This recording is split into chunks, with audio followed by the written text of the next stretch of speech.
Hi everyone, welcome to my channel Concept Tech 2018 and I am Sunanda Manke, and in this video we will discuss differential amplifier.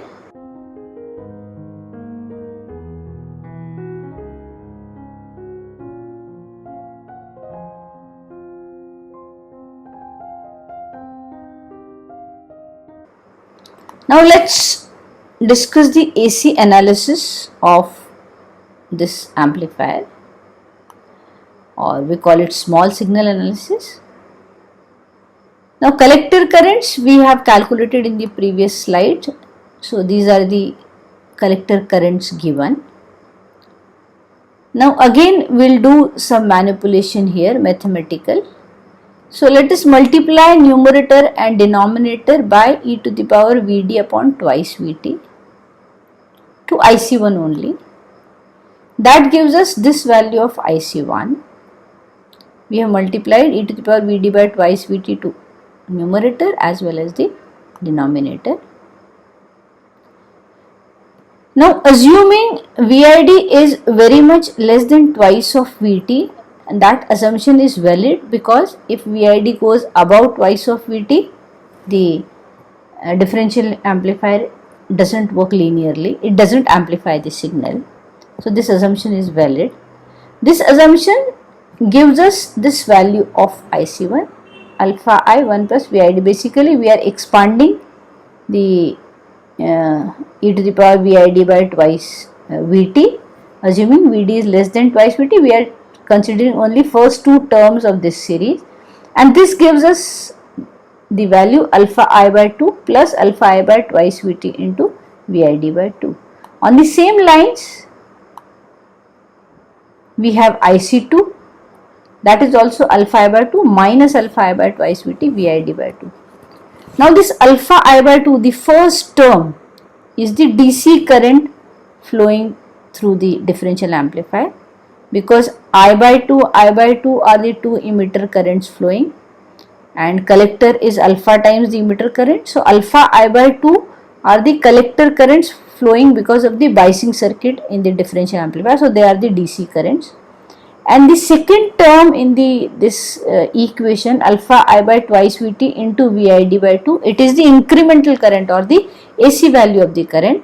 And you can observe here, when you apply Vid to the differential amplifier, first collector current increases by this amount, alpha I by twice Vt Vid by 2, and the collector current of the second transistor decreases by the same amount, right? So Vid applied increases the emitter current of first transistor and the same emitter current is reduced in the second transistor. Now how does it affect? So this is the incremental component, right? Alpha I by twice Vt Vid by 2, or the AC current, and as it is reducing in one transistor and increasing by the same amount in the other transistor, which means that the differential signal Vid which is applied to between the two terminals, it divides equally between the base emitter junctions of both the transistors, right? So we can write the Vb for first transistor will be Vb plus Vid by 2, and Vb for the second transistor will be Vb minus Vid by 2, right? It is divided equally between both the bases. And this first Vbe term, it is the DC voltage corresponding to the emitter current I by 2, that is the because of the biasing.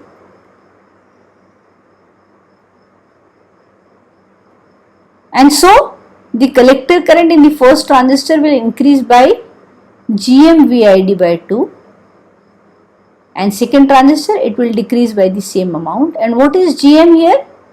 Gm is the transconductance of Q1 and Q2, and it is given by IC by Vt, that is alpha I by twice Vt.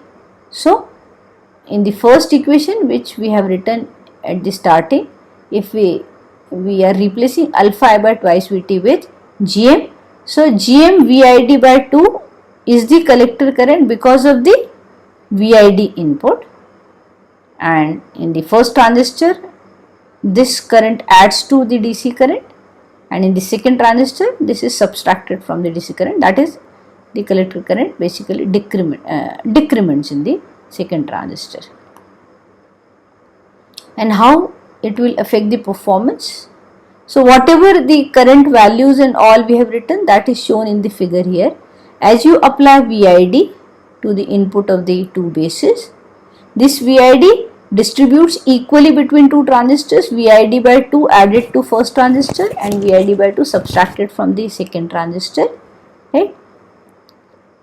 And this results in, as you can see here, the collector current alpha I by 2 plus Gm Vid by 2, alpha I by 2 minus Gm Vid by 2 is the second collector current, right? So Vc1 is Vcc minus Ic1 Rc. Similarly, the second collector voltage will be Vcc minus Ic2 Rc.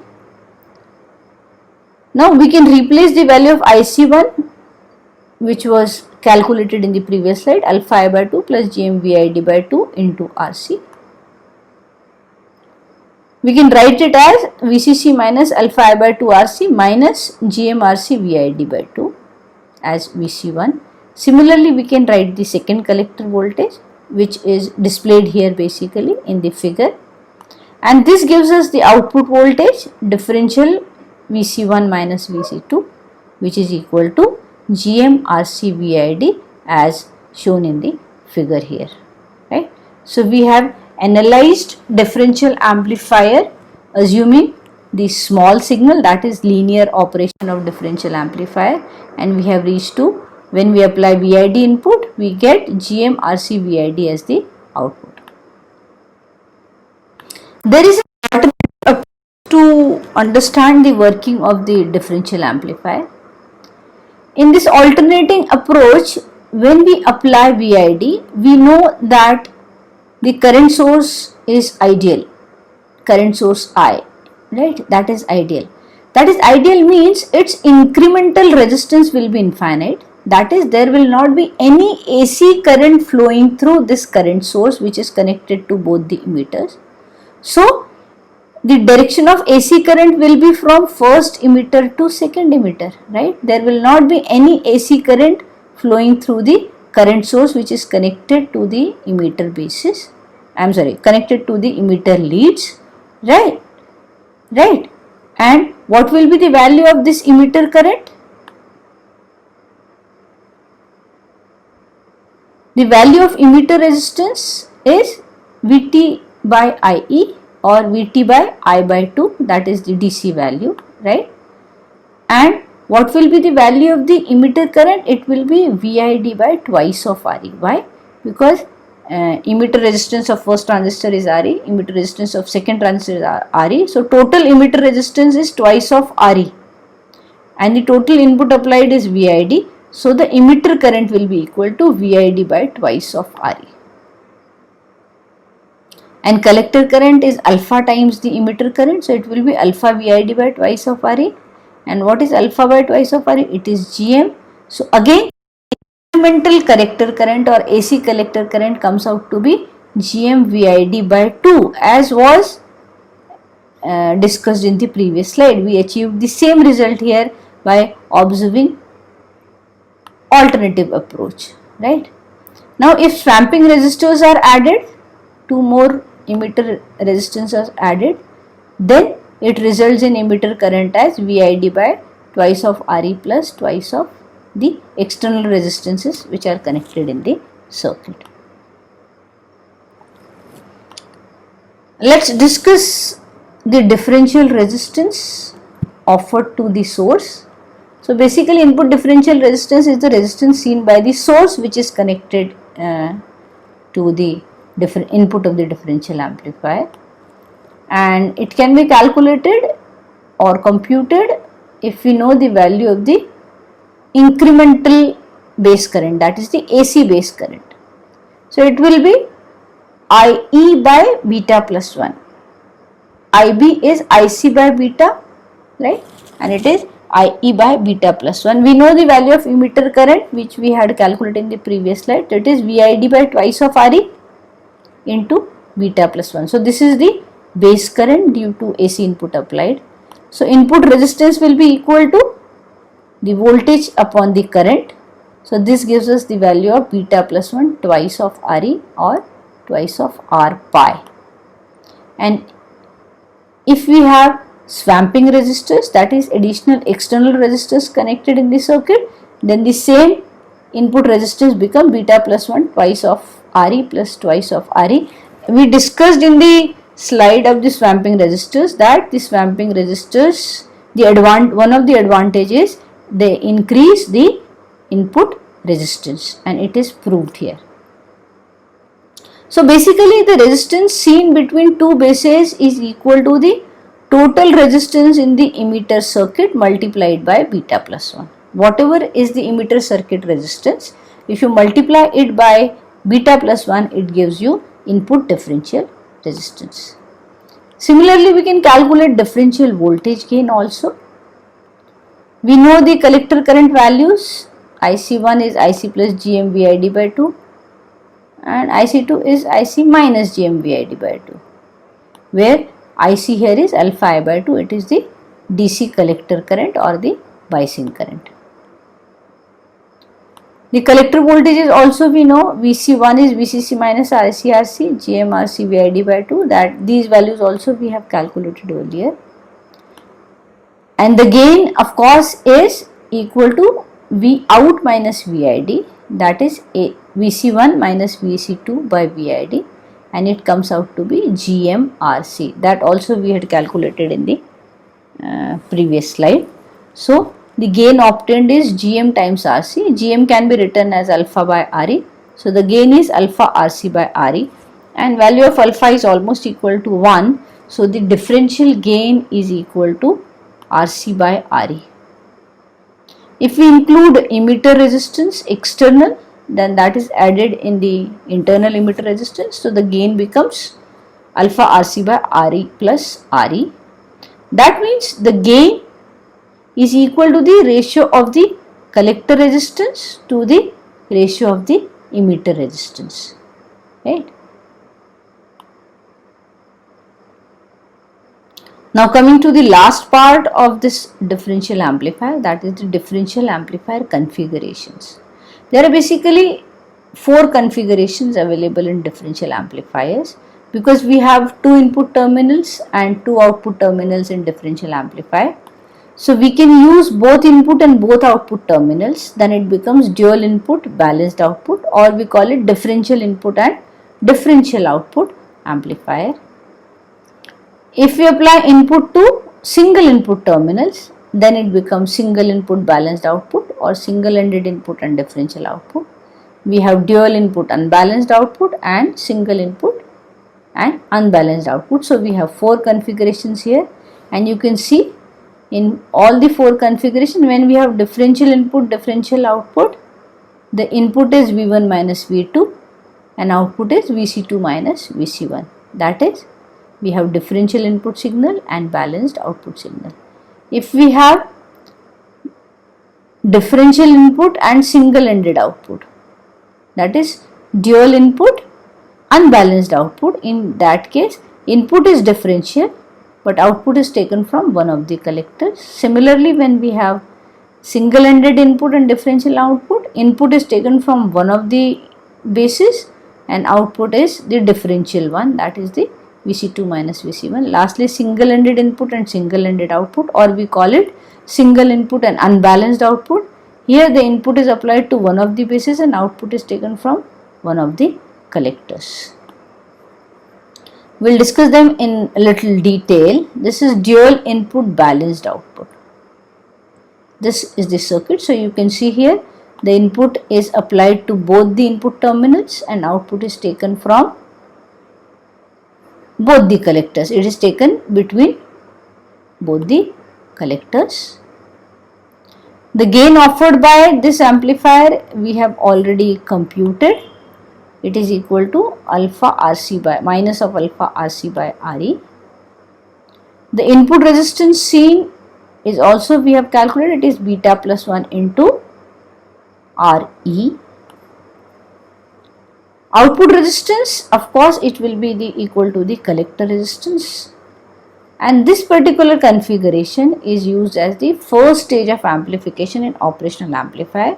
Operational amplifier, as I told you earlier, it's a multi-stage amplifier, and we want to suppress the noise at the very first stage of amplification, and that is the reason we use differential input, differential output, or dual input, balanced output differential amplifier as the first stage of amplification. Then we have dual input unbalanced output, that is, we are applying input signal to both the input terminals, but we are taking output from one of the collectors. In this case, the gain offered by the amplifier to difference input signal reduces by half, because we are taking output from only from one collector instead of taking between two collectors. So the output voltage becomes half of the previous configuration, and so also gain also reduces by half. The differential input resistance seen here is same, it will be same, of course.